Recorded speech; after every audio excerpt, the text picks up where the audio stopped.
Hi my dear student, welcome you again in my YouTube channel magnetic tutorial. तो आज हम लोग पढ़ने वाले हैं सेकेंड पार्ट, जो कि आपका केमिस्ट्री चैप्टर फर्स्ट का है, केमिकल रिएक्शन एंड इक्वेशन। इस चैप्टर को आप लोग देखेंगे। जैसा कि फर्स्ट पार्ट आपको अपलोड कर दिया गया है, तो फटाफट से जाके इस फर्स्ट पार्ट को भी देख लो, जिसका लिंक डिस्क्रिप्शन में दिया हुआ है। ये चैप्टर क्लास 10 से बिलोंग करता है, तो हम लोग फटाफट से बिना डिस्कशन किए क्या करते हैं, सेकेंड पार्ट को यहाँ से स्टार्ट करते हैं। तो आज हम लोग को पढ़ना है chemical equation sorry. But chemical equation पढ़ने से पहले कल मैं बताया था आपको कि change in state, change in colour, evolution of gas, change in temperature और आपका फॉर्मेशन ऑफ पीपीटी और आपका चेंज ऑफ स्मेल, इन सभी पॉइंट्स को कल मैंने बोला था कि इन सभी पॉइंट्स को पढ़ना है।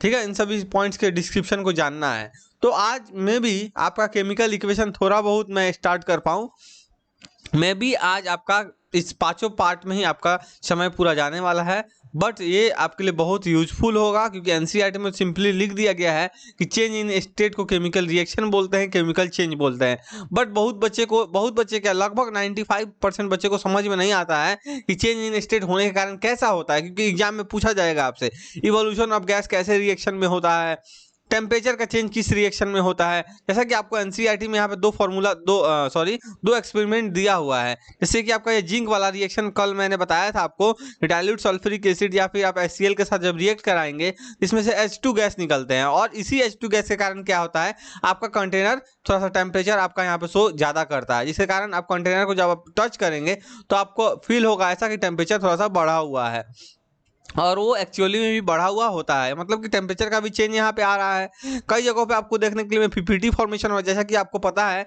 येलो कलर का पीपीटी फॉर्मेशन हो रहा था जब लेड नाइट्रेट को आप रिएक्ट करा रहे थे यहाँ पे पोटेशियम आयोडाइड के पास। तो यहाँ इस रिएक्शन को भी मैंने लिखा था। तो इस वीडियो को आप जरूर मिस नहीं करेंगे, आप इस वीडियो को पूरा देखेंगे।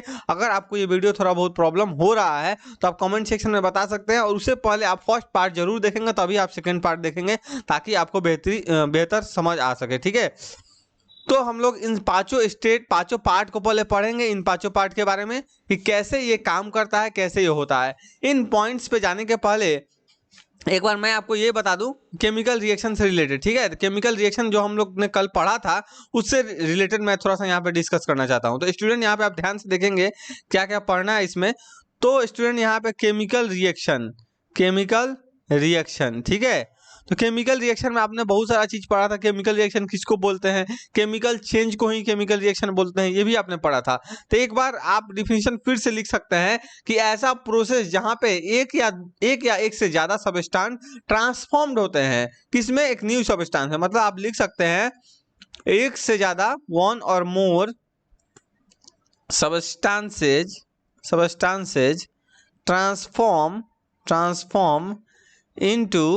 Into new substances. ठीक है, इसी को बोलते हैं क्या स्टूडेंट, इसी को क्या बोलते हैं, केमिकल रिएक्शन बोलते हैं। ठीक है, इस चीज को आप ध्यान में रखेंगे। लगता है बहुत आसान है, बट एग्जाम में जब आता है तो आपको पता नहीं चलता है कि क्या होगा। इसमें मैंने क्या बताया था स्टूडेंट कि जो न्यू केमिकल सबस्टांस बनेगा, आप लिख सकते हैं ऐसे न्यू केमिकल, मैं लिख के बता रहा हूँ, इसलिए वीडियो थोड़ा सा बड़ा हो सकता है, क्योंकि मुझे एनसीईआरटी उड़ाने की आदत नहीं है, ना ही स्टूडेंट को एनसीईआरटी उड़ते हुए देखने की आदत है कि बस एनसीईआरटी को बस लाइन बाय लाइन कोई टीचर पढ़ा दिया हो गया। वैसा नहीं होने वाला इस चैनल पे। इसीलिए इस चैनल को जरूर सब्सक्राइब किए, ताकि आपको इस चैनल से जितने भी लेटेस्ट अपडेट हो 9th और 10th क्लास के, सभी अपडेट आप तक पहुंचे और आप इसका बेनिफिट उठा सके, क्योंकि यहाँ पे आपको फ्री एजुकेशन प्रोवाइड किया जाता है। ये न्यू, यहाँ पे आप लिख सकते हैं न्यू केमिकल कंपाउंड, ध्यान देंगे मैं क्या लिख रहा हूं, एक न्यू केमिकल कंपाउंड बनेगा किस चीज के साथ, विद ए, या फिर ए नहीं भी लगाएंगे तो चलेगा, क्योंकि बहुत सारा प्रॉपर्टी होता है, विद डिफरेंट कंपोजिशन। ठीक है, डिफरेंट कंपोजिशन, और इसके साथ स्लैश लगा के आप प्रॉपर्टीज को भी दर्शा सकते हैं यहाँ पे, क्योंकि प्रॉपर्टीज यहाँ पे मेन पार्ट है, आर फॉर्म्ड। तो ये आपका केमिकल रिएक्शन मैंने आपको बता दिया बहुत ही सरल भाषा में। यहाँ पे इस केमिकल रिएक्शन के आप डिफिनीशन को आप अपने स्कूल में जब आपका एग्जाम होगा, वो बोर्ड के द्वारा कंडक्ट कराया जाएगा, तो आपको इस डिफिनीशन को लिख के इजीली वैसे नंबर को पा सकते हैं, क्योंकि बहुत अच्छे ढंग से यहाँ पे मैंने लिख के आपको समझा दिया। आपको समझ में आ गया। या फिर आप केमिकल रिएक्शन को स्टूडेंट और एक तरह से लिख सकते हैं, बहुत सारा मैंने बताया, कल भी 2-3 बताया था आपको डिफिनीशन, आज भी मैं बता रहा हूँ। एक और भी लिख सकते हैं स्टूडेंट, क्या, द प्रोसेस इन, ध्यान देंगे यहाँ पे, इन विच द ये सभी चीज होता है केमिकल रिएक्शन में। In which the old bonds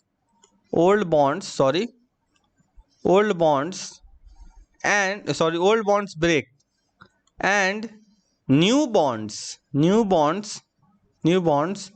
are formed। क्या होता है स्टूडेंट, जहां पे ओल्ड बॉन्ड ब्रेक करते हैं और न्यू बॉन्ड फॉर्म होते हैं। जैसे कि आपको अगर एग्जांपल स्टूडेंट दिया जाए तो आप इजीली वैसे एग्जांपल क्या दे सकते हैं, H2O का। ठीक है, H2O का आप दे सकते हैं एग्जांपल। कैसे, H2 plus O2 goes to 2H2 आप यहाँ बना सकते हैं। ठीक है, यहाँ पे 2 डाल सकते हैं। आपका रिएक्शन बैलेंस आपको दिख रहा है। तो आप देखते हैं, आपको पता है कि H ऐसे बॉन्ड से घिरा हुआ होता है। ऑक्सीजन जो आपका होता है डबल बॉन्ड से होता है। इसको जब रिएक्ट कराते हैं आप बनता है तो क्या बनता है स्टूडेंट, आपको पता है, ये आपका बनता है ऐसा कुछ स्ट्रक्चर। ठीक है, ऐसा स्ट्रक्चर बनेगा। तो आपको सीनियर क्लास में बताया जाएगा कि मैंने यहाँ पे ट्रायंगल टाइप का ये स्ट्रक्चर क्यों बनाया, मतलब कि ऑक्सीजन के बीच में यहाँ पे कुछ एंगल होता है। वो एंगल के बारे में मैं अभी नहीं बताऊँ क्योंकि आप लोग कंफ्यूज होंगे। ठीक है, आप फिर पूछेंगे दूसरे आपके टीचर से। ये आपके 11-12 क्लास में पढ़ना है, तो वहाँ पे आप जरूर समझेंगे ऐसा स्ट्रक्चर यहाँ पे क्यों होता है। हरदम ये ऐसे ही रहेगा, ट्रायंगल शेप में ही रहेगा। ऑक्सीजन बाइंड करेगा 2 हाइड्रोजन से। आप देख सकते हैं कि ये H टूटा, ये ऑक्सीजन टूटा और यहाँ पे एक नया बॉन्ड फॉर्मेशन हो रहा है स्टूडेंट, नया बॉन्ड। अब 2 बार मैंने क्यों लिखा, क्योंकि आप देख सकते हैं यहाँ पे 2H2O है। आप देख सकते हैं स्टूडेंट 2H2O है, इसीलिए मैंने 2H2O को दर्शा दिया यहाँ पे। ठीक है, अब स्टूडेंट आपसे मैं अगर क्वेश्चन पूछूं कि आप बताएंगे क्या कि ये जो हो रहा है यहाँ पे, ठीक है, जो आपने पढ़ा यहाँ पे, आखिर ये केमिकल रिएक्शन होता क्या है। केमिकल रिएक्शन जो होता है इसके बारे में तो आपने पढ़ लिया, बट केमिकल रिएक्शन होता क्यों है इसके बारे में आपने नहीं पढ़ा। ठीक है, इसके बारे में अगर आप जानना चाहते हैं स्टूडेंट, आप लिख सकते हैं ऐसे करके, केमिकल रिएक्शन क्यों होता है इसके बारे में बता, रीजन क्या है। ठीक है, मैं लिखता हूँ यहाँ पे रीजन के बारे में, रीजन। ठीक है, रीजन में स्टूडेंट आप लिख सकते हैं ऐसे करके, 1 मिनट, चलिए ऐसे करके आप लिख सकते हैं, टू गेन मैक्सिमम स्टेबिलिटी। किस चीज के लिए, मैक्सिमम स्टेबिलिटी को पाने के लिए। ठीक है, और आप एक चीज और लिख सकते हैं, टू एक्वायर मिनिमम ठीक है एनर्जी स्टेट। अब आपको समझाया जाएगा कि ये स्टेबिलिटी मिनिमम एनर्जी स्टेट क्या है। देखिए, जैसे कि आपको पता है, आपने पढ़ा है क्लास 9th में भी। ठीक है, ये सब ऑर्बिट हैं, तो इलेक्ट्रॉन यहाँ पे प्रेजेंट होता है। बाहर वाले में आपको पता है कि 3, 3, 6, 8 प्रेजेंट होता है। आपको सबके बारे में पता, मैं अभी अंदर वाले के बारे में चर्चा नहीं करूँ। बाहर वाले में हरदम 8 इलेक्ट्रॉन प्रेजेंट होना बहुत जरूरी है, आपको पता है ये चीज। 8 इलेक्ट्रॉन होगा तो स्टेबिलिटी उस एटम का बोला जाता है ना। तो यही है स्टेबिलिटी, यहाँ पे मैक्सिमम स्टेबिलिटी को ये गेन करना चाहता है, मतलब कि हरदम 8 इलेक्ट्रॉन यहाँ पे होना चाहिए। ठीक है, और मिनिमम एनर्जी स्टेट होता है। मिनिमम एनर्जी स्टेट का मतलब क्या हुआ, अगर मैक्सिमम एनर्जी स्टेट हो जाएगा तो उसको हम लोग बोलेंगे सुपर एक्साइटेड स्टेट। वहां पे क्या होता है, इलेक्ट्रॉन जंप आउट द, मतलब बाहर वाले ऑर्बिट में डायरेक्ट जंप कर जाता। मान लो यहाँ पे 8 है और 8 के बाद जंप करके बाहर दूसरे ऑर्बिट में चला गया, तो उसके बाद तो 7 हो गया, बाहर 1 हो गया। वहां पे आपको लाना है बाहर में 8, बट 1 होने के कारण वो क्या हो गया, अनस्टेबल हो गया। इसीलिए आप बोल सकते हैं यहाँ पे स्टूडेंट कि stability is inversely proportional to energy. Inversely proportional to क्या है स्टूडेंट, एनर्जी है। कैसे, अगर स्टेबिलिटी आपका बढ़ता है तो एनर्जी आपका कम होना चाहिए। अगर आपका एनर्जी बढ़ता है तो आपका स्टेबिलिटी क्या होगा, कम हो जाए। क्योंकि आपको पता है कि स्टेबिलिटी क्या होता है, जहां पे आपको 8 इलेक्ट्रॉन बाहर वाले ऑर्बिट में प्रेजेंट होना चाहिए। और वहां पे आप ये नहीं बोल सकते हैं कि मैक्सिमम एनर्जी स्टेट होगा। अगर मैक्सिमम होगा तो फिर इलेक्ट्रॉन वहां से कहां चला जाएगा, फिर बाहर वाले दूसरे ऑर्बिट में चला जाएगा। फिर आपका क्या होगा, 8 इलेक्ट्रॉन से घट के 7 इलेक्ट्रॉन आ जाएगा, जिसके कारण आपका स्टेबिलिटी आप लॉस कर सकते हैं। इसीलिए यहाँ पे मैंने बताया कि आपको स्टेबिलिटी क्या होता है, एनर्जी के इनवर्सली प्रोपोर्शनल होता है। ये चीज आप ध्यान में रखेंगे। अगर आप आगे बात करते हैं फिर तो यहाँ पे 2 पार्ट और आता है, बट उस 2 पार्ट में जाने से पहले अब हम लोग थोड़ा पढ़ लेते हैं। ये हम लोग बहुत सारा पार्ट पढ़ लिए, ठीक है। अब हम लोग आएंगे इस 5 पार्ट के बारे में जो लिखा हुआ है यहाँ पे। इन 5 पार्ट के बारे में देखेंगे क्या दिया हुआ। चलिए, change in colour, change in order, ये सब के बारे में आपको पता है, कल मैंने बताया था। इवोल्यूशन ऑफ गैस, टेम्परेचर का चेंज। तो आपने यहाँ पे देखा कि टेम्परेचर वाला जो चेंज हो रहा था इस वाले रिएक्शन में, फिगर 1.2 में आप एक बार देखेंगे, आपको ये रिएक्शन लिख के ही बताया गया था कि Zn प्लस H2SO4 को जब रिएक्ट कराएंगे ZnSO4 बनता है और आपका H2 बनता है, जिसके कारण क्या होता है, हीट प्रोड्यूस होता है। टेम्परेचर वाला चेंज तो आप देख सकते हैं। उसके साथ साथ यहाँ पे गैस भी इवॉल्व हो रहा है। H2 एक गैस है, तो गैस का भी यहाँ पे इवॉल्वमेंट हो रहा है। चेंज इन स्टेट कलर के बारे में हम लोग चर्चा करते हैं, पीपीटी वाला भी आपने देख लिया है। चलिए तो एक बार लाइन से यहाँ पे क्या करते हैं, सभी के बारे में थोड़ा थोड़ा करके चर्चा करते हैं हम लोग। चलिए स्टूडेंट, तो यहाँ पे पहले एक स्केच कर देते हैं, लाइन को ड्रॉ कर देते हैं, ठीक है। चलिए अब क्या करना है स्टूडेंट, यहाँ से हम लोग लिखेंगे अब सबके बारे में, ठीक है। तो सबके बारे में लिखेंगे, उससे पहले यहाँ पे हम लोग जानते हैं क्या क्या बारे में। तो आपका पहला आप बोल सकते हैं कि फीचर्स जो है केमिकल रिएक्शन के, वो लिखिए, फीचर्स ऑफ केमिकल रिएक्शन। बहुत बच्चे को लग रहा होगा कि सर बहुत एक्स्ट्रा पढ़ा रहे हैं, तो एक्स्ट्रा कुछ ऐसा नहीं है। आपके जो एनसीईआरटी में दिया है एकदम to the point, line by line NCERT को एक्सप्लेन करते हुए उसके साथ साथ जो जो आपका इंपॉर्टेंट है उसको मैं ब्रीफली यहाँ पे बताना चाहता हूँ। और बहुत सारा ऐसा भी जगह है जहाँ पे आपको मैं शॉर्टली आपको आगे बढ़ता चलूंगा, ठीक है, मतलब बताते हुए, वहाँ पे कुछ एक्स्ट्रा लिखूंगा नहीं। बट जो मैं एक्स्ट्रा लिख रहा हूँ ये आप जरूर ध्यान में रखेंगे, आपके एग्जाम में ये आएगा, एकदम 100% है। तो फीचर्स ऑफ केमिकल रिएक्शन में आप लिख सकते हैं चेंज इन कलर। पहला आप ये लिखेंगे चेंज इन कलर में, जो कि एनसीईआरटी में भी दिया हुआ है। सेकंड आप स्टूडेंट लिख सकते हैं चेंज इन टेम्परेचर, जो भी एनसीईआरटी में यहाँ पे दिया हुआ है, ये भी दिया हुआ है, ठीक है। एनसीईआरटी में 2 पॉइंट नहीं दिया, उसके बारे में भी मैं बताऊंगा यहाँ पे। चेंज इन ऑर्डर, ये एनसीईआरटी में स्टूडेंट नहीं दिया हुआ, कल मैं भी इसके बारे में बता रहा था, ऑर्डर के बारे में। इसका मतलब होता है स्मेल, ठीक है। फोर्थ नंबर आप लिख सकते हैं क्या, जैसे कि आपको वहां दिया इवोल्यूशन वाला जो क्वेश्चन, इवोल्यूशन वाला जो था, इवोल्यूशन, ठीक है। इवोल्यूशन मतलब निकलना, जैसे कि गैस का इवोल्यूशन होना। या फिर आप फॉर्मेशन भी जोड़ सकते हैं, आप लोग केमिस्ट्री के स्टूडेंट तो फॉर्मेशन भी लगा सकते हैं ऑफ गैसेज लिखिएगा। एक गैस तो होगा नहीं, एक से ज्यादा भी हो सकता है। और आप क्या लिख सकते हैं स्टूडेंट, हाँ, चेंज इन फिजिकल स्टेट, इसको ध्यान में रखिएगा, फिजिकल स्टेट में चेंज आना, ये भी आपका हो जाता है इसी में, ठीक है। अगर 6 नंबर की बात करें, एक और आप यहाँ पे जोड़ सकते हैं, क्या होगा, फॉर्मेशन ऑफ आपका पीपीटी हो जाएगा, फॉर्मेशन ऑफ पीपीटी। तो पीपीटी के बारे में मैंने कल क्या बताया था स्टूडेंट, पीपीटी किसको बोलते हैं, जहां सॉलिड आपका डेवलप हो जाए प्रोडक्ट के साइड में, उसी को पीपीटी बोलेंगे, याद रखिएगा, ठीक है। आपको मैं दिखाऊंगा यहाँ पे, सभी के बारे में रिएक्शन लिख लिख के बताऊंगा। अब आइए यहाँ पे आपका कलर के बारे में, यहाँ से हम लोग देखते हैं कलर में क्या क्या आप लिख सकते हैं। तो एक स्केच कर देते हैं, एक लाइन यहाँ पे स्केच कर लेते हैं पहले। चलिए तो यहाँ सब ध्यान से देखेंगे आप लोग, क्योंकि बहुत इंपॉर्टेंट होने वाला है, सभी रिएक्शन को मैं लिखने वाला हूँ। तो अगर आप बात करते हैं 1 नंबर की, चेंज इन कलर की, तो चेंज इन कलर में आप लिख सकते हैं स्टूडेंट, एक रिएक्शन है, इसमें से एग्जाम में आपको क्वेश्चन एक नहीं बहुत सारा रिएक्शन है, मैं लिख देता हूँ फर्स्ट नंबर डाल के यहाँ पे। CuSO4 कॉपर सल्फेट जिसको बोलते हैं, जो कि एक्वस सॉल्यूशन में होगा। एक्वस का मतलब स्टूडेंट क्या होता है, यहाँ पे ऐसे आपको आपने पढ़ा है कि एक्वस का मतलब, एक्वा का मतलब ही होता है वाटर, जहाँ पे वाटर मिक्स रहेगा, किसी भी कंपाउंड बोल सकते हैं आप, या किसी भी एलिमेंट में, उसी को एक्वस बोल सकते हैं आप, ठीक है। इसके साथ है आपका Fe आपको बारे में पता है, आपको मैंने 9th क्लास वाले वीडियो में बताया। Fe का मतलब क्या, कि आयरन, ठीक है। आयरन को आप आई नहीं लिखेंगे भूल के भी। और आप यहाँ पे सॉलिड में होता है, इसलिए आप आयरन पाउडर लिख सकते हैं, क्योंकि आयरन को तो आप लिक्विड और गैस में चेंज करके नहीं बना सकते हैं। और जो आपका CuSO4 होगा स्टूडेंट, ये आपका ब्लू कलर का होगा, आप इसको एकदम ध्यान में रखेंगे। ये कौन से कलर का होगा स्टूडेंट, ब्लू कलर का, ठीक है। आपको याद रहे ये सब चीज, इसलिए मैं यहाँ पे ब्लू कलर से इसको लिख देता हूँ, ब्लू। चलिए ये ब्लू कलर का हो गया। तो यहाँ पे जो यहाँ पे स्टूडेंट बनेगा इस रिएक्शन के बाद, वो आपका होगा FeSO4, जो कि एक्वस सॉल्यूशन यहाँ पे बनेगा, और इसके साथ Cu जो होगा यहाँ पे सॉलिड के स्टेट में यहाँ पे बन जाएगा, ठीक है। और जो आपका Fe जो स्टूडेंट होगा, ये Fe कौन से कलर का होगा स्टूडेंट, ग्रीन कलर का होगा, याद रखिएगा, कौन से कलर का, ग्रीन कलर का, इसलिए मैं यहाँ पे ग्रीन कलर से आपको लिख दिया। मतलब कि ब्लू वाला CuSO4 एक्वस वाला अब FeSO4 में बदल चुका है रिएक्शन के बाद, और ये आपका ग्रीन कलर का बन चुका है स्टूडेंट, ठीक है। ये आपका रिएक्शन है एक। अब देखिए, तो ये जो रिएक्शन है यहाँ पे आपसे ये पता चल रहा है, ये जो रिएक्शन है, तो बहुत तरह का रिएक्शन आगे पढ़ना है आपको, कॉम्बिनेशन रिएक्शन, आपका displacement reaction, double displacement reaction, तो सभी के बारे में हम लोग पढ़ेंगे। बट एक छोटा सा यहाँ पे आपको बता सकते हैं, आप देख सकते हैं Cu क्या कर रहा है स्टूडेंट, Cu यहाँ पे Fe को हटा के, मतलब कि डिस्प्लेस करके आप बोल सकते हैं, ठीक है। सॉरी, Cu तो यहाँ पे रिमूव हो रहा है, मतलब कि Fe Cu को हटा रहा है, क्योंकि Fe कहाँ पे आ रहा है, SO4 के पास। मतलब कि Cu को किसने हटाया, Fe ने, मतलब कि आयरन ने। तो FeSO4 बन गया और Cu को साइड कर देंगे, यही आपका डिस्प्लेसमेंट रिएक्शन। ऐसे ही डबल डिस्प्लेसमेंट भी, जो कि सभी आप लोग को पढ़ाया जाएगा।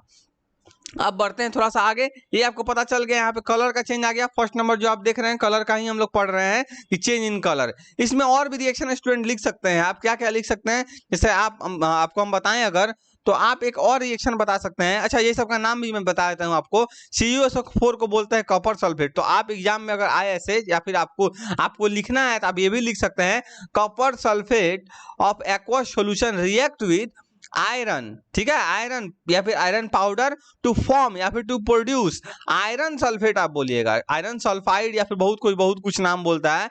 Iron sulphate of aqueous solution with, इसके साथ साथ और क्या प्रोड्यूस हो रहा है, कॉपर, ठीक है। आप ये बोल दीजिएगा। वहां पे ये दिखाना पड़ेगा आपको कि कॉपर सल्फेट आपका ब्लू कलर का था और आपका जो आयरन सल्फेट बना वो आपका ग्रीन कलर का, मतलब ये ग्रीनिश कलर का बन चुका है। तो इसका मतलब क्या है, ये कलर चेंज दिखा रहा है। इसका मतलब यहाँ पे केमिकल रिएक्शन हो रहा है, यानी कि केमिकल चेंज हो रहा है, और इसी केमिकल चेंज के प्रक्रिया को केमिकल रिएक्शन बोलते हैं। ये चीज आपको ध्यान में रखना पड़ेगा। अगर सेकेंड नंबर पे आते हैं, सेकेंड नंबर तो नहीं सॉरी, अब हम लोग थोड़ा सा और भी एग्जाम्पल जान लेते हैं, क्योंकि जो एग्जाम्पल आपके एग्जाम में आने वाले हैं या आए हुए हैं, उन्हीं एग्जाम्पल को मैं बताऊंगा, ठीक है। भले ही एनसीईआरटी में नहीं दिया है, लेकिन ये एग्जाम में आते हैं, इसीलिए सिर्फ एनसीईआरटी फॉलो करके भी स्टूडेंट नहीं हो सकता, पॉसिबल नहीं है, ठीक है। तो यहाँ पे आप नेक्स्ट क्या लिख सकते हैं, KMnO4।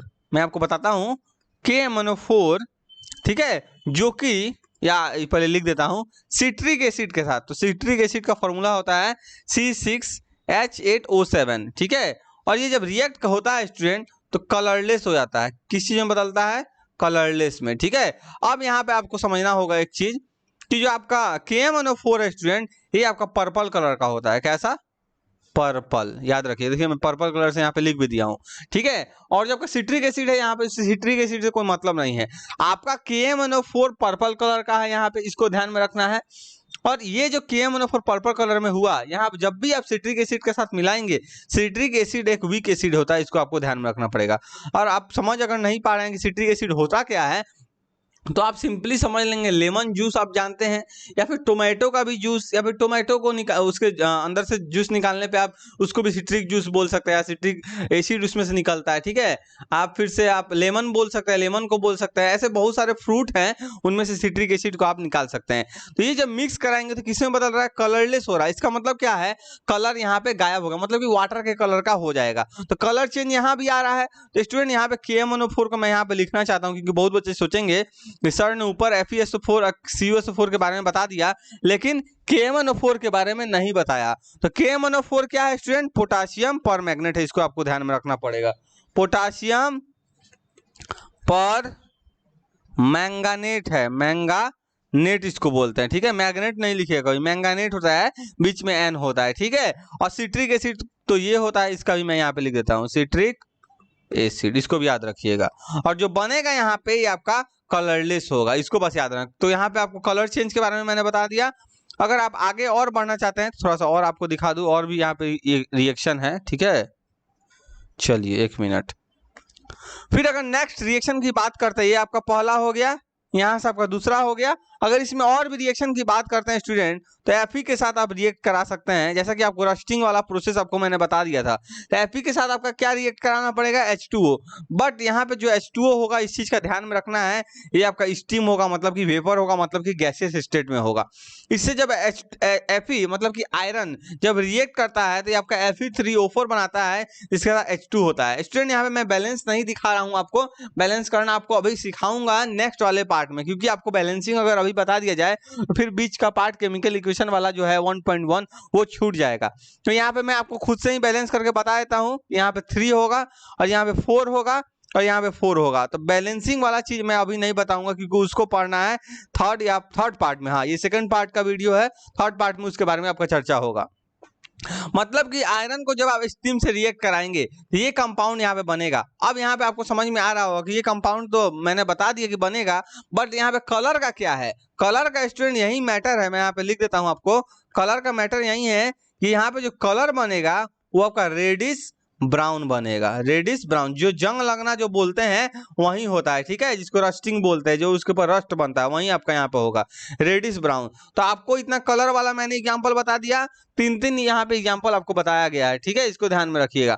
एक आप और लिख लीजिए इसमें, ठीक है, ताकि आपको एग्जाम में अगर आए भी तो आपको कोई प्रॉब्लम नहीं हो। एक और आप लिखेंगे यहाँ पे, 1 मिनट, स्पेस नहीं है यहाँ पे, मैं साइड में यहाँ पे लिख देता हूँ। चलिए, तो आप एक और लिख सकते हैं यहाँ पे, क्या लिख सकते हैं? Potassium dichromate. तो पोटासियम डाइक्रोमेट को स्टूडेंट बोलते हैं K2Cr2O7। अब देखिए यहाँ पे नाम में कुछ रखा नहीं है, लेकिन नाम कुछ कुछ होगा जो आपको रटना पड़ेगा। ये पोटासियम डाइक्रोमेट है तो K2Cr2O7 हो जाएगा, पोटासियम परमैंगनेट है तो KMnO4 हो जाएगा, वो आपको ही याद करना पड़ेगा, ठीक है। एक चीज स्टूडेंट याद रखेंगे, जैसा कि KMnO4 के बारे में आपने पढ़ा कि वो पर्पल कलर का होता है, तो पोटासियम डाइक्रोमेट आपका कैसा कलर का होता है स्टूडेंट? ऑरेंज कलर का। सॉरी, इसको ऑरेंज कलर से ही लिखते हैं। तो बहुत बच्चे बोलेंगे सर ऊपर बताएं, लेकिन इसमें नहीं बता रहे हैं। चलिए ऑरेंज कलर से मैं ही लिख देता हूँ इसको, ऑरेंज, ठीक है, ऑरेंज कलर का ये हो गया। चलिए अब अगर आगे बढ़ते हैं तो K2Cr2O7 को किसे रिएक्ट कराना है? Sulphur dioxide. याद रखिएगा, सल्फर ऑक्साइड बहुत बच्चे पढ़ते हैं, लेकिन डाइऑक्साइड क्यों? क्योंकि इसके पास ऑक्सीजन 2 है, ठीक है, 2 एटम ऑफ ऑक्सीजन यहाँ पे दिख रहा है आपको। जब इसका जब रिएक्ट कराएंगे तो ये आपको कैसा बनेगा स्टूडेंट? ग्रीन कलर का बनेगा। तो मैं ग्रीन कलर भी यहाँ पे करके आपको दिखा देता हूँ, ग्रीन कलर या फिर ग्रीनिश, डायरेक्ट आप लिखिए यहाँ पे, ग्रीनिश कलर का यहाँ पे कंपाउंड बनेगा, ठीक है।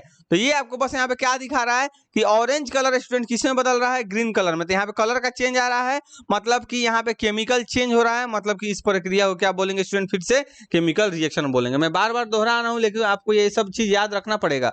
जो फीचर्स है केमिकल रिएक्शन के, यहाँ पे एनसीईआरटी में सिर्फ 4 पॉइंट में बस लिखा हुआ है, लेकिन आप सोच के देखिए, उस वक्त से मैं इस चीज को बता रहा हूँ, 20 मिनट का वीडियो ये बन चुका है अभी तक का, लेकिन इसी चीज के बारे में मैं क्यों बता रहा हूँ? क्योंकि ये बहुत जरूरी है, इस चीज के बारे में बता रहा हूँ, ठीक है, ये आपको पढ़ना जरूरी है। तो K2Cr2O7 को आप क्या लिखेंगे स्टूडेंट? पोटासियम, मैं यहाँ पे लिख देता हूँ क्योंकि बहुत बच्चे सोचेंगे क्या है, डाइक्रोमेट, ठीक है। और KMnO4 को क्या लिखेंगे? पोटासियम यहाँ पे तो मैंने लिख दिया पोटासियम परमैंगनेट, यहाँ पे लिखा हुआ, यहाँ पे नहीं लिखा था, इसको भी मैंने लिख दिया। चलिए अब क्या होता है, यहाँ पे आपने कलर के बारे में भी पढ़ लिया। अब नेक्स्ट क्या है स्टूडेंट? टेम्परेचर। देखिए कलर आपका फाइनल हो चुका है यहाँ पे, कलर वाला, ठीक है। अब टेम्परेचर के बारे में पढ़ेंगे। तो टेम्परेचर वाला रिएक्शन आपने एक बार पढ़ चुका है।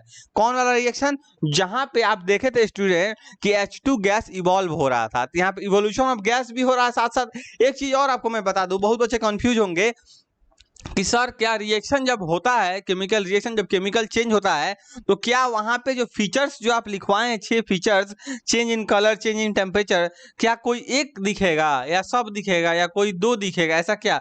तो आपका वो रिएक्शन पे डिपेंड करेगा स्टूडेंट। हो सकता है कोई फीचर्स जो हो उसमें से एक ही दिखे, अगर 6 में से कोई भी फीचर्स नहीं दिख रहा है तब तो वो आपका केमिकल रिएक्शन है ही नहीं। इस दुनिया में कोई ऐसा केमिकल रिएक्शन नहीं है जिस केमिकल रिएक्शन में 6 फीचर्स नहीं दिखे। हाँ, 6 का 6 नहीं दिखेगा, लेकिन 6 में से 5 दिख, हाँ 6 का 6 भी दिख सकता है लेकिन सब में नहीं, ठीक है। 6 का 5 भी दिखेगा लेकिन सब में नहीं, 6 का 4 भी दिखेगा लेकिन सब में नहीं, लेकिन 6 का 1 जरूर आपको सब में दिखेगा। यही है केमिकल रिएक्शन और यही आपका केमिकल चेंज। इस चीज को आप ध्यान में रखेंगे। जैसा कि आपको इवोल्यूशन ऑफ गैस में मैंने क्या बताया कि वहां पे 2 चीज दिख रहा है। क्या क्या? इवोल्यूशन ऑफ गैस, एक फीचर आपको दिखा, और दूसरा क्या दिखा स्टूडेंट? वहां पे इवोल्यूशन ऑफ जो गैस हुआ, वहां पे H2 के कारण आपका क्या हो रहा था? वहां पे जो कंटेनर था वो हीट प्रोड्यूस कर रहा था। हीट प्रोड्यूस को क्या बोलते हैं स्टूडेंट? एक्सोथर्मिक। याद रखिएगा, एक्सो का मतलब हीट का रिलीज होना, और गेन ऑफ हीट किसको बोलता है? एंडोथर्मिक। ये सभी चीज को आपको ध्यान में रखना पड़ेगा क्योंकि आप 10th क्लास में आ चुके हैं, ठीक है।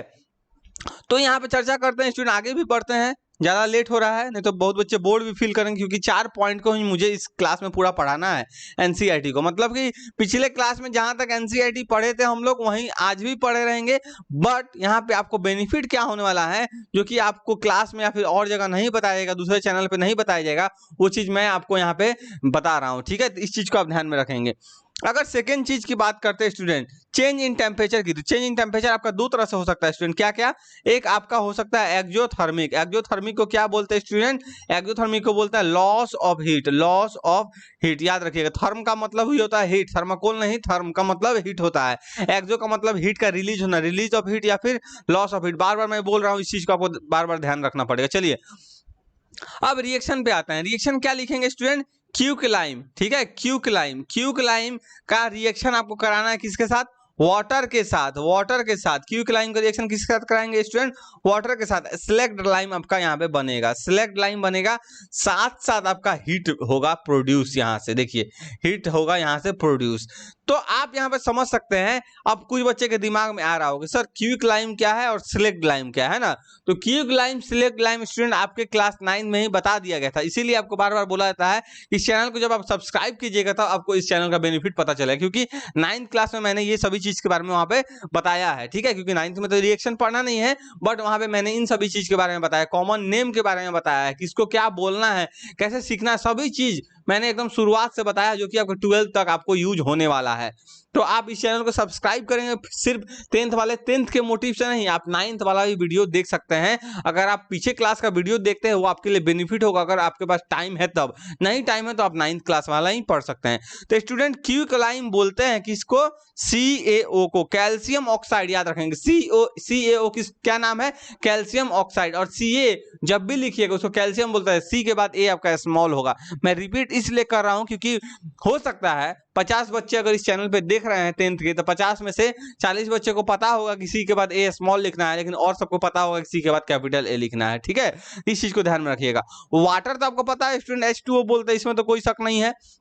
इसके बाद जो आपका सिलेक्ट लाइन बनेगा स्टूडेंट वो होगा आपका CaOH2। अब देखिए बहुत बच्चों को कंफ्यूजन होता है कि CaOH2 को सर क्या पढ़ना है, तो एकदम आसान है। क्या पढ़ना है स्टूडेंट? कैल्शियम हाइड्रो ऑक्साइड पढ़ना है, कैल्शियम हाइड्रो ऑक्साइड पढ़ना है। याद रखिएगा सभी चीज को। ठीक है, मैं सभी चीज को रिपीट करूंगा, ऐसा नहीं है कि 9th में पढ़े तो मैं यहाँ पे नहीं बताऊंगा और आपको समझना भी पड़ेगा। CaO को क्या बोलते हैं? Calcium oxide. और CaOH2 को क्या बोलते हैं? Calcium hydro oxide. और इसके साथ स्टूडेंट हीट प्रोड्यूस हो रहा है, इसी रिएक्शन को बोलते हैं एक्सोथर्मिक रिएक्शन। क्या बोलते हैं स्टूडेंट? एक्सोथर्मिक रिएक्शन, याद रखिएगा।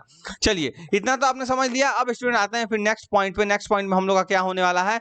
नेक्स्ट पॉइंट हम लोग का होने वाला है स्टूडेंट, जो आपने रिएक्शन पढ़ा Zn का H2SO4 के साथ डाइल्यूट H2SO4। मैं यहाँ पे लिख देता हूँ Zn जिसको जिंक बोलते हैं, किसका था स्टूडेंट? H2SO4। जो कि अगर डाइल्यूट को मैं DIL लिखूंगा तो यहाँ पे आपको दिल नहीं समझना है, इसको दिल वगैरह कुछ यहाँ पे नहीं है, ये है डाइल्यूट है। ठीक है, डाइल्यूटेड फॉर्म में, इसलिए Zn H2SO4 लिखा है। जब आप Zn को H2SO4 से रिएक्ट कराएंगे तो स्टूडेंट क्या होता है? SO4 यहाँ पे डिकम्पोज होकर मतलब टूट के किसके साथ चला जाता है? Zn के साथ यहाँ पे जाकर कंबाइन होता है, जो कि आप कॉम्बिनेशन रिएक्शन में आपको पढ़ने के लिए मिलेगा। तो आप बस वेट कीजिए, इस पूरा वीडियो को देखिए, आपको डेली एक वीडियो इस चैनल पे अपलोड होगा इसी चैप्टर का। ठीक है, इसीलिए आपको कोई टेंशन लेने की जरूरत नहीं है, एक दिन में भी अपलोड नहीं करना है, क्योंकि आप भी आराम से पढ़ेंगे। अभी आपका सिलेबस कंप्लीट होगा तब तक आपका इस चैनल पे पूरा आपका सिलेबस कंप्लीट कर दिया जाएगा। ठीक है, तो Zn आपका क्या हुआ स्टूडेंट? Zn SO4 बन गया यहाँ पे। और एक चीज यहाँ पे ध्यान में रखेंगे, इसके साथ क्या हुआ स्टूडेंट? H2 भी बना, H2। तो H2 यहाँ पे इवॉल्व हो रहा है और इस H2 के साथ साथ हीट भी इवॉल्व होता है। इस चीज को आपको ध्यान में रखना होगा स्टूडेंट। तो हीट जब रिलीज हुआ, इसको क्या नाम देंगे? Exothermic reaction. आपको समझ में आ रही है? कोई परेशानी नहीं होगी, क्योंकि Zn वाला जो रिएक्शन है ये मैंने कल वाले वीडियो में भी मैंने बता दिया था। चलिए अब बहुत बच्चे सोच रहे होंगे सर एक्सोथर्मिक बता दिया, अब आएंगे इंडोथर्मिक पर। तो हाँ भाई, इंडोथर्मिक ही हम बताने वाले हैं। और आपको पता है कि इंडोथर्मिक रिएक्शन क्या है, क्योंकि मैंने रिपीट कर दिया है। बहुत बच्चे अभी दिमाग में सोच भी रहे होंगे। इंडोथर्मिक बोलते हैं गेन ऑफ हीट। क्या बोलते हैं स्टूडेंट? Gain of heat. भाई वहां पे जब रिलीज ऑफ हीट था, जब वहां पे लॉस ऑफ हीट था, तो यहाँ पे गेन ऑफ हीट होगा कि नहीं होगा? एकदम होगा। तो चलिए इंडोथर्मिक का भी एक रिएक्शन देख लेते हैं स्टूडेंट। क्या लिखेंगे? NH4Cl plus H2O। NH4Cl plus H2O, NH4Cl को क्या बोलते हैं स्टूडेंट? अमोनियम क्लोराइड बोलते हैं। ठीक है, इस चीज को ध्यान में रखिएगा। इसके साथ यहाँ पे हीट का जरूरी होता है स्टूडेंट, हीट का। हीट मतलब चाहिए इस रिएक्शन को, तभी ये रिएक्शन आगे बढ़ेगा। मतलब कि ये रिएक्शन होने से पहले आपसे बोलेगा कि मुझे हीट दो, तभी मैं रिएक्शन को आगे प्रोसीड कराऊंगा, हेल्ड कराऊंगा। ठीक है, आपको समझ में आ रहा है? तो यहाँ पे हीट आप जब इसको देंगे तो ये आपका बनाएगा NH4OH, NH4OH याद रखिएगा, और इसके साथ साथ आपका सिंपल एक HCl यहाँ पे बन जाएगा। ठीक है, तो NH4OH को स्टूडेंट क्या बोलेंगे, अमोनियम हाइड्रोक्साइड। मतलब कि OH वाला केस जहां जहां आएगा उसको बोलना हाइड्रोक्साइड। अब बहुत बच्चे दिमाग में सोचेंगे कि सर OH है तो ऑक्साइड हाइड्रोजन ना पढ़ेंगे, तो नहीं, ऐसा केमिस्ट्री में आपको नहीं पढ़ना है। बहुत सारा कॉन्सेप्ट आपको केमिस्ट्री बताता है कॉन्सेप्टली, बट बहुत सारा कॉन्सेप्ट में क्या होता है, कुछ एक्सेप्शन भी होते हैं, वहां पे उल्टा पढ़ना पड़ता है नाम को। तो यहाँ पे OH लिखा है तो आपका ऑक्साइड हाइड्रोजन नहीं पढ़ के हाइड्रो ऑक्साइड पढ़ते हैं। ये सभी चीज को ध्यान रखिए। क्या हुआ यहाँ पे, ammonium chloride react with water in the presence of heat, in the presence of heat to produce ammonium hydroxide along with HCl gas. ठीक है, HCl यहाँ पे गैस के रूप में प्रोड्यूस होगा, ना कि आपके एसिड के रूप में। ये सभी चीज को आप ध्यान में रखेंगे। आपको समझ में आ गया, इंडोथर्मिक एक्सोथर्मिक पूरा इजीली था एकदम, बहुत अच्छे ढंग से, मुझे लगता है, ऐसा आशा है कि आपको समझ में आ ही गया होगा। अब स्टूडेंट अगर हम बोले कि चलो थर्ड नंबर पे आते हैं, तो बहुत बच्चे बोलेंगे सर थर्ड नंबर क्या था। चलिए एक बार थर्ड नंबर देख ही लेते हैं, क्योंकि हो सकता है इधर उधर हो गया हो। चलिए थर्ड नंबर पे आते हैं। थर्ड नंबर पे क्या था स्टूडेंट आपका, थर्ड नंबर पे है यहाँ पे, सॉरी यहाँ पे नहीं लिखा हुआ, इधर लिखा है, यहाँ पे है change in order and smell. मतलब कि स्मेल और ऑर्डर में चेंज आना, इस चीज को यहाँ पे आपको बताना है, इस चीज को यहाँ पे समझना है। अब बहुत बच्चे सोच रहे होंगे कि इसमें क्या क्या हो सकता है, तो ये भी बहुत आसान है स्टूडेंट, बहुत ज्यादा ही आसान है, तो आप इजीली वैसे इसको कर सकते हैं। चलिए इसको मैं यहीं पे बता देता हूँ, ठीक है, ज्यादा दूर नहीं जाऊंगा। थर्ड नंबर में स्टूडेंट यहीं पे बता देता हूं ताकि आपको कोई परेशानी नहीं हो। चलिए थर्ड नंबर में आपको लिखना है FeS रिएक्ट विथ या गोज विथ H2SO4 डाइल्यूट लेना है, याद रखिएगा, और सावधानी से, डाइल्यूटेड भी जो आपका होता है सावधानी से ही आपको लेना है, और टीचर के सहायता से लेना है, इसको भी ध्यान रखना है। तो यहाँ पे FeS फेरस सल्फाइड जब रिएक्ट करेगा H2SO4 के साथ, ठीक है, H2SO4 के साथ सल्फ्यूरिक एसिड के साथ, और वो डाइल्यूटेड फॉर्म में होगा, तो आपका फेरस सल्फेट बनाएगा अलोंग विथ हाइड्रोजन सल्फाइड। ना कि सल्फाइड नहीं पढ़ना, टी नहीं, डी, ठीक है, इस चीज को ध्यान रखिएगा, सल्फाइड। तो ये जो H2S स्टूडेंट बन रहा है, ये आपका प्रोवाइड कराता है रोटेन एग स्मेल।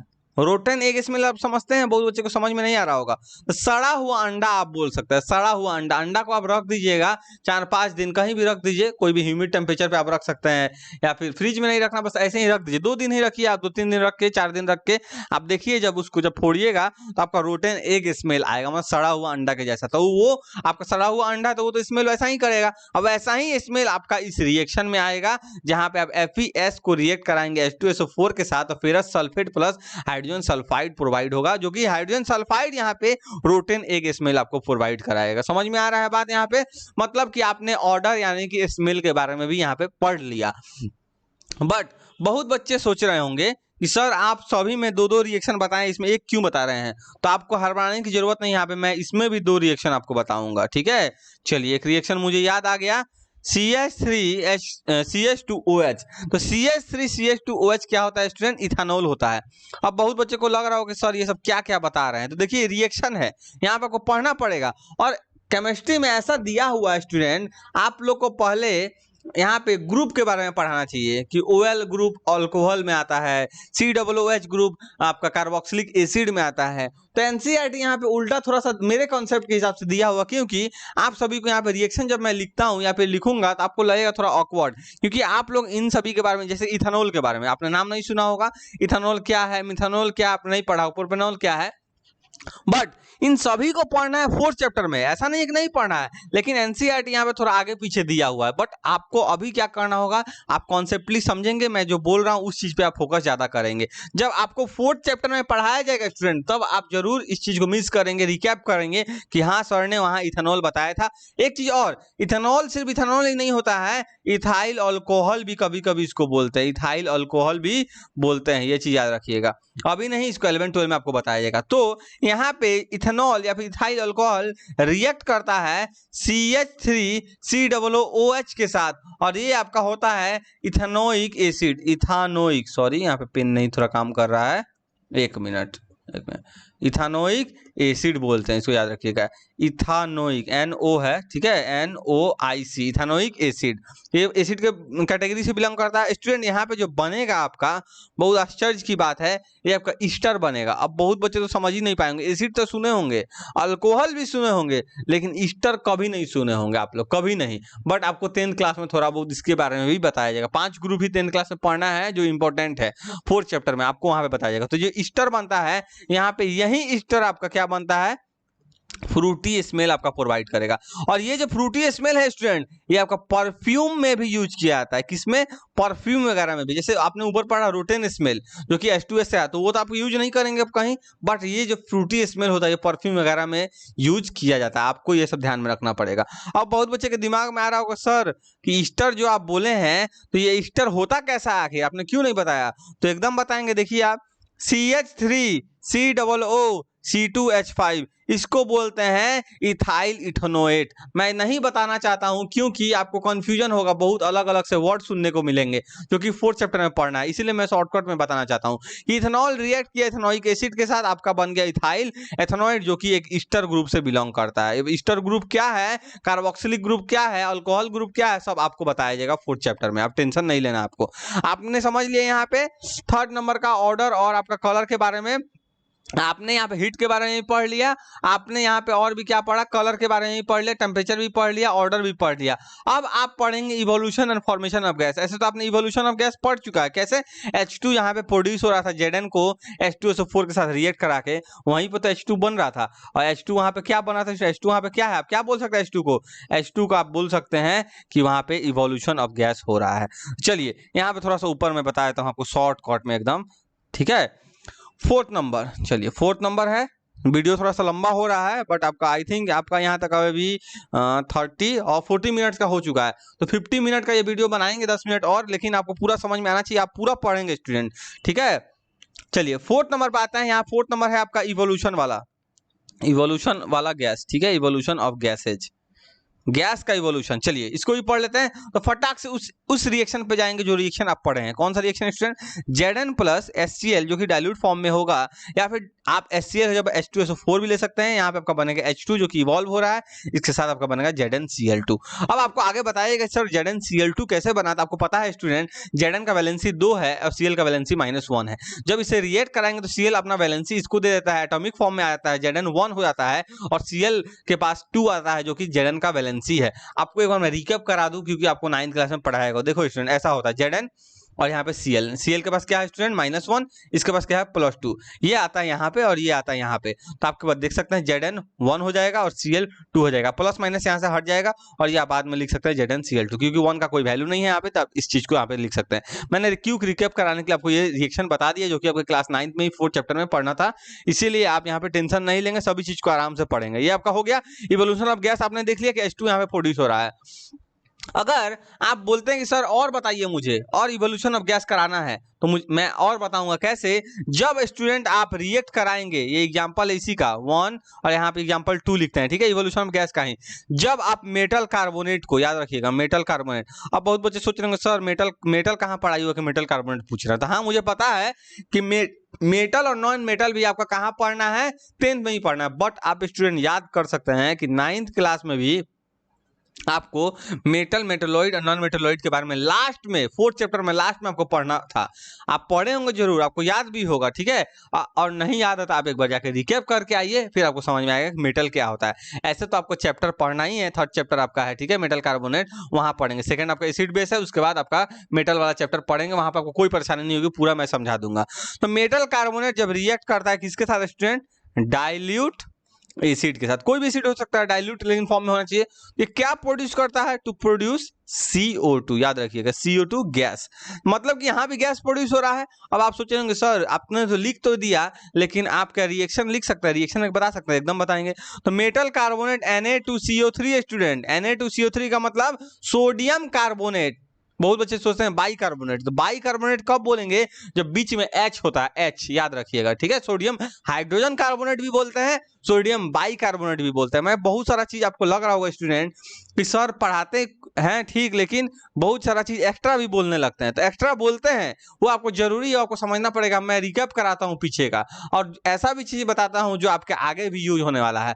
अगर ऐसा कुछ नहीं होता आगे यूज, तो मैं आपको नहीं बताता, नहीं बोलता कुछ भी। सिर्फ आपका कॉन्सेप्ट जो है वही मैं बताता। जो एनसीईआरटी जो लिखा हुआ है जो अदर चैनल पे वही होता है, एनसीईआरटी लिख दिया, उसको पढ़ दिया गया, बस हो गया नेक्स्ट लाइन। ऐसा मैंने देखा है बहुत सारा चैनल, बट वो चीज आपको यहाँ पे नहीं देखने के लिए। आप देख सकते हैं सिर्फ एनसीईआरटी का 4 लाइन को पढ़ाने के लिए मैंने 50 मिनट का ये वीडियो आपके लिए तैयार कर रहा हूं। इसका मतलब आप समझ सकते हैं इस चैनल पे कितना मेहनत किया था आप सभी स्टूडेंट के लिए ही। तो Na2CO3 यहाँ पे क्या बोलेंगे? सोडियम कार्बोनेट का रिएक्शन किसके साथ? HCl। चलिए मैं HCl ही ले लेता हूँ डाइल्यूट फॉर्म में, ठीक है। H2SO4 भी ले सकते हैं। तो ये बनाता है CO2। यहाँ पे आप देख सकते हैं CO3 से एक ऑक्सीजन यहाँ पे क्या होता है? कम होता है। मतलब कि यहाँ पे आपसे पूछेंगे स्टूडेंट कि Na2CO3 से CO2 बन रहा है, ये आपका रिडक्शन है कि ऑक्सीडेशन है? ये क्वेश्चन मैं आपसे पूछना चाहता हूं, और इसका कमेंट सेक्शन में जवाब आपको देना है। रिडक्शन है कि ऑक्सीडेशन है, ये आपको बताना है स्टूडेंट, ठीक है। चलिए, और इसके साथ साथ क्या बनेगा? NaCl बनेगा, और इसके साथ साथ आपका H2O भी बनेगा, वाटर। तो आपको मतलब यहाँ CO2 से, जो कि आपका गैस के रूप में यहाँ पे निकल रहा है। आपको समझ में आएगा? कोई दिक्कत यहाँ तक नहीं होना चाहिए। चलते हैं जल्दी से, फटाफट बढ़ते हैं 5वें नंबर की तरफ। 5वां नंबर आपका स्टूडेंट था change in physical state. Physical state था, तो फिजिकल स्टेट क्या होता है स्टूडेंट आप समझ लीजिए। H2 एक गैस है, O2 एक गैस है, वाटर में बदल दिए, H2O में बदल दिए, जो कि एक लिक्विड। आप देख सकते हैं गैस वाला बदल गया स्टूडेंट लिक्विड में, यही तो है फिजिकल स्टेट। तो आप सर पूछेंगे फिर से एक बार, सर फिजिकल और केमिकल स्टेट क्या होता है? तो फटाफट जाइए फर्स्ट पार्ट को देखिए, जिसका लिंक आपके डिस्क्रिप्शन में दिया हुआ है। वहां पे मैंने बताया है कि फिजिकल और आपका केमिकल स्टेट क्या होता है। ऐसा मैं अभी भी थोड़ा सा बता सकता हूँ कि फिजिकल स्टेट स्टूडेंट वो होता है जो परमानेंट चेंज नहीं हो सकता। आप ही बताइए, यहाँ पे जो आप वाटर लिक्विड में बनाए हैं, क्या इस वाटर को, लिक्विड वाले वाटर को आप गैस में नहीं बदल सकते हैं? इसका स्टेट आप पढ़े ना, state of matter 9th class के फर्स्ट चैप्टर में पढ़े हैं, तो आपको पता होगा इस चीज के बारे में। ऐसे कोरोना पैंडेमिक के चलते पिछले साल से ही फर्स्ट चैप्टर हटा दिया गया है 9th क्लास से, इस बार भी हटाया गया है, बट आप जरूर थोड़ा बहुत पढ़े होंगे। आप स्टेट चेंज कर सकते हैं, लिक्विड को गैस में, गैस को सॉलिड में, जैसे करना चाहे कर सकते हैं, ठीक है। वैसा बहुत सारा फैक्टर है, कंप्रेसिबिलिटी के आधार पे, टेम्परेचर के आधार पे, प्रेशर के आधार पे आप चेंज कर सकते हैं। तो वही है आपका फिजिकल स्टेट। फिजिकल जो आप चेंज यहाँ पे पढ़ रहे हैं, फिजिकल स्टेट आपका टेम्पररी होता है, केमिकल चेंज आपका परमानेंट होता है। आप अगर किसी चीज को जला देते हैं तो आप रिटर्न नहीं ला सकते हैं। अगर आप किसी चीज को फाड़ देते हैं, जैसा पेज फाड़ दिए, पेज को साट के रिटर्न लाते हैं कि नहीं? ला सकते हैं। बट अगर आप पेज को जला दिए तो स्टूडेंट रिटर्न आएगा? कभी रिटर्न नहीं आएगा, आप चाह के भी नहीं ला सकते हैं। यही है आपका केमिकल चेंज, और वो आपका था फिजिकल चेंज, ठीक है। बात समझ में आ रही है? मैंने यहाँ पे रिकैप भी कर दिया, और रिकैप करने का मतलब इतना ही नहीं, आप इसी चीज से समझ सकते हैं कि मैंने आपको फर्स्ट पार्ट में कैसे पढ़ाया होगा। तो आप जो स्टूडेंट फर्स्ट पार्ट नहीं देखे हैं, तो आपसे रिक्वेस्ट है फर्स्ट पार्ट भी पहले देखिए, ये आपके लिए है। ये इस चैनल को प्रमोट करने के लिए मैं नहीं बोल रहा हूं, आपको बोल रहा हूं कि आप जाके देखेंगे तो आपको ये सेकंड पार्ट समझ में आएगा। फिर थर्ड पार्ट जो कल आने वाला है वो भी आपका क्लियर हो जाएगा। आप समझ रहे हैं बात को? तो यहाँ पे रिएक्शन लिख दिए। चलो एक और रिएक्शन फटाफट लिखते हैं। गैस में NH3 जिसको अमोनिया बोलते हैं, HCl, देखो स्टूडेंट हरदम HCl होता है, तो सब कुछ समझता है HCl आपका हाइड्रोक्लोरिक एसिड ही होगा। हाइड्रोक्लोरिक, यहाँ पे HCl जो है HCl गैस है, और ये बनाता है आपका NH4Cl, जो कि एक सॉलिड यहाँ पे रूप धारण करता है, सॉलिड के रूप में। NH4Cl को बोलता है अमोनियम क्लोराइड, जो कि मैंने बता दिया है ऊपर। मतलब कि गैस फिर किसमें बदल गया स्टूडेंट? सॉलिड में। यहाँ गैस बदला था लिक्विड में, तो स्टेट बदल रहा है, ये आपका फिजिकल चेंज में आ जाता है। आपको समझ में आ गया क्वेश्चन? सॉरी क्वेश्चन बोल रहे हैं, जो प्रॉपर्टी है इसका। अब आते हैं 6 नंबर पे। 6 नंबर था फॉर्मेशन ऑफ पीपीटी। अब बहुत बच्चे सोच रहे होंगे सर ये कहां से कहां पढ़ा रहे हैं। तो जो बच्चे शुरू से इस चैनल को देख रहे हैं ना, उनको पता है। देखो स्टूडेंट यहाँ पे इस चीज को मैं बताना चाहता हूँ, ये फीचर्स ऑफ केमिकल रिएक्शन। तो हम लोगों ने इसका पढ़ लिया, कलर का, टेम्परेचर का पढ़ा, हम लोगों ने स्मेल का पढ़ा, फॉर्मेशन ऑफ गैस पढ़ा, फिजिकल स्टेट पढ़ा। अब लास्ट बचा है पीपीटी। इसके बाद वीडियो को फटाफट अभी एंड करेंगे, ठीक है। उसके बाद फिर हम लोग बढ़ेंगे आगे, ठीक है। तो अब 1 मिनट आपको, तो अभी थोड़ा सा आगे बढ़ते हैं। कहाँ चला गया? इधर आते हैं, ठीक है। एक मिनट कहाँ चला, हाँ यहाँ पे 6 नंबर में बता रहा था आपको। तो 6 नंबर यहाँ पे आप देख सकते हैं स्टूडेंट, 6 नंबर जो फॉर्मेशन ऑफ पीपीटी था इसको आप इजीली समझ सकते हैं। जैसे कि आपको पता है कि फॉर्मेशन ऑफ जो पीपीटी होता है ना स्टूडेंट, इस रिएक्शन को प्रिसिपिटेशन रिएक्शन भी बोलते हैं। और जो सॉलिड के रूप में आपको प्रोडक्ट साइड में जो अवेलेबल होता है, फॉर्म होता है, उसी को बोलते हैं प्रिसिपिटेट। तो मैं यहाँ पे रिएक्शन लिख देता हूँ आपके सामने। BaCl2 जो कि एक्वस फॉर्म में यहाँ पे है, Na2CaSO4 आपका एक्वस फॉर्म में है, ये आपका रिएक्ट किया और क्या बना है स्टूडेंट, BaSO4। मैं यहाँ पे आपको नाम भी बताऊंगा क्या क्या है। और यही आपका सॉलिड होता है, सॉलिड। तो आपको मैंने अभी क्या बताया, सॉलिड में अगर प्रोडक्ट साइड में सॉलिड बना उसी को बोलते हैं पीपीटी, और ऐसे रिएक्शन को ही बोलते हैं प्रिसिपिटेशन रिएक्शन। पीपीटी रिएक्शन मतलब कि प्रिसिपिटेशन रिएक्शन, याद रखिएगा। अब BaSO4 के साथ NaCl भी बन जाएगा, इसको भी ध्यान में रखना है। आप यहाँ पे स्टूडेंट देखेंगे जो आपका BaCl है इसको बोलेंगे आप बैरियम क्लोराइड। बैरियम के बारे में आपको पता है, 2 उसका वैलेंसी होता है जो Cl के पास यहाँ पे चला जाता है, ठीक है। उसके बाद ये रिएक्ट कर रहा है Na2SO4 के साथ सोडियम सल्फेट के साथ, जो कि आपको बनाता है बैरियम सल्फेट, याद रखिएगा। बहुत बच्चे सोचेंगे सर यहाँ Na2SO4 लिखे हैं तो Ba2SO4 क्यों नहीं लिखे हैं। तो स्टूडेंट आपको बता दें, SO4 का जो वैलेंसी होता है पॉली एटॉमिक आयन है जिसका वैलेंसी -2 होता है, और आपका बैरियम का वैलेंसी होता है +2, जो कि 2 यहाँ पे कैंसिल हो जाएगा, ठीक है। इसलिए आपका BaSO4 हो जाता है, जिसके साथ आपका NaCl भी बनता है। आपको समझ में आएगा पीपीटी क्या होता है। एक लास्ट रिएक्शन बस मैं यहाँ पे लिखना चाहूंगा, आपका 50 मिनट होने भी आला, फटाफट लिख देता हूं, जो कि आपके बुक में ही है, मैं कुछ अलग नहीं लिख रहा हूं, आपको ये भी चीज ध्यान में रखना है। क्या रिएक्शन है स्टूडेंट, PbNO3 का होल 2 जो कि एक्वस फॉर्म में है, जो रिएक्ट कर रहा है Ki के साथ। अभी सबका मैं नाम भी बताऊंगा, ऐसा नहीं है नाम नहीं बताऊंगा। PbI2 जो कि आपका सॉलिड बनता है, इसके साथ बनता है स्टूडेंट KNO3। क्या बनता है स्टूडेंट, KNO3, जो कि आपका एक्वस फॉर्म में होता है। अब आप देखिए ये रिएक्शन आपके बुक में एक्टिविटी नंबर मैं बता दूं, एक बार देख लेता हूं। हाँ, एक्टिविटी नंबर आपका ये लगभग होगा 1.2 या फिर 1.3 होना चाहिए आई थिंक। आप इधर मैं जाऊंगा फिर इधर थोड़ा लेट हो जाएगा। आप देख सकते हैं एक्टिविटी 1.3 ही होना चाहिए मुझे जहां तक लगता है, ठीक है। तो PbNO3 वाला जो रिएक्शन था उसको आप देख लेंगे एक बार जाके, मैंने वहां फर्स्ट वाले वीडियो में बताया है। तो आप देख सकते हैं PbNO3 को आप क्या बोलते हैं, लेड नाइट्रेट। क्या बोलेंगे स्टूडेंट, मैं यहाँ पे लिख देता हूँ क्योंकि बहुत बच्चों को कंफ्यूजन होगा। क्या बोलते हैं, lead nitrate. Lead nitrate react कर रहा है किसके साथ, एक्वस फॉर्म में है, Ki के साथ। Ki क्या है यहाँ पे स्टूडेंट, पोटासियम आयोडाइड। आयोडीन नहीं पढ़ेंगे, जब आयोडीन किसी के साथ होता है तो वो आयोडाइड हो, जैसे आप क्लोरीन को क्लोराइड पढ़ते हैं वैसा ही यहाँ पे आयोडाइड। PbI2 को क्या बोलेंगे स्टूडेंट, PbI2 को लेड आयोडाइड बोलेंगे। क्या बोलेंगे, लेड आयोडाइड। और KNO3 तो आपको पता ही है, चलिए पता है, लेकिन आपको क्या करना है, इसका भी कमेंट में इसका आंसर बताना है कि KNO3 को सर क्या बोलते हैं, ठीक है। ये आपको बताना, ये मैं नहीं बताऊंगा आपको, क्योंकि ये इसी में लिखा हुआ है कहीं, आप देख सकते हैं। अब आप इसी को आपको बताना है, देख सकते हैं आप स्टूडेंट, ये एक्वस फॉर्म में, ये भी एक्वस फॉर्म में, यहाँ पे आपको सॉलिड में PbI2 बन रहा है, जो कि आपका येलो कलर का पीपीटी होता है। येलो प्लस पीपीटी यहाँ पे लिखेंगे। अब आप बताएंगे कि इस रिएक्शन में जो आपका जो बन रहा है यहाँ पे जो PbI2, क्या यह सिर्फ पीपीटी को दिखा रहा है, मतलब कि आपका जो आपका यहाँ पे प्रेसिपिटेट को दिखा रहा है, या फिर आपका सिर्फ येलो कलर को दिखा रहा है, कौन सा प्रॉपर्टी यहाँ पे शो कर रहा है, या फिर दोनों कर रहा है, इसका भी आप कमेंट सेक्शन में जरूर बताएंगे। जब मुझे हक है पढ़ाने का आपको, तो मुझे भी हक है आपसे कुछ जानने का कि आप यहाँ तक क्या समझे हैं।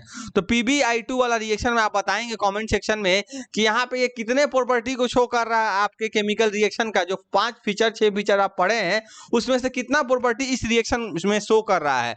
और इसके साथ साथ आपको ये भी बताना है कि KNO3 को क्या बोलते हैं। बात समझ में आ रहा है, कोई दिक्कत यहाँ तक, कोई परेशानी? आई थिंक आपको सब कुछ समझ में आ गया होगा स्टूडेंट। आप एक बार देख सकते हैं, जो बच्चे अभी लास्ट में आए हैं, बहुत बच्चे होते हैं चलते थोड़ा भगा के देख लेते हैं वीडियो को, उनके लिए भी यहाँ पे व्यवस्था है, अच्छा से ये व्यवस्था है कि आप एक बार देख लीजिए कि कैसे करके इस चैनल पे पढ़ाई हुआ है पूरा। आप देख सकते हैं एक बार, पूरा मैंने बताया यहाँ तक, पूरा, कहीं आपको कोई प्रॉब्लम नहीं होगा। आप देख सकते हैं सब कुछ मैंने लिख दिया डिटेल में, एकदम सब कुछ समझा के।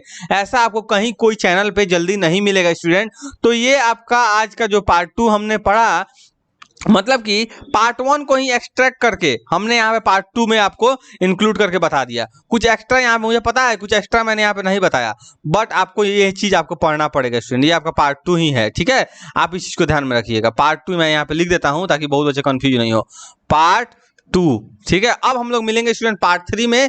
तो तब तक के लिए धन्यवाद। फिर स्टूडेंट मिलते हैं नेक्स्ट वाले वीडियो में, वहां पे आपको और भी चीज बताया जाएगा जो कि बहुत नेसेसरी है। तो ऐसे ही वीडियो को कंटिन्यू देखते रहिए। पार्ट 1 पार्ट 2 हो गया, पार्ट 1 का लिंक डिस्क्रिप्शन में दिया हुआ है, आप जाके देख सकते हैं। So student, thank you.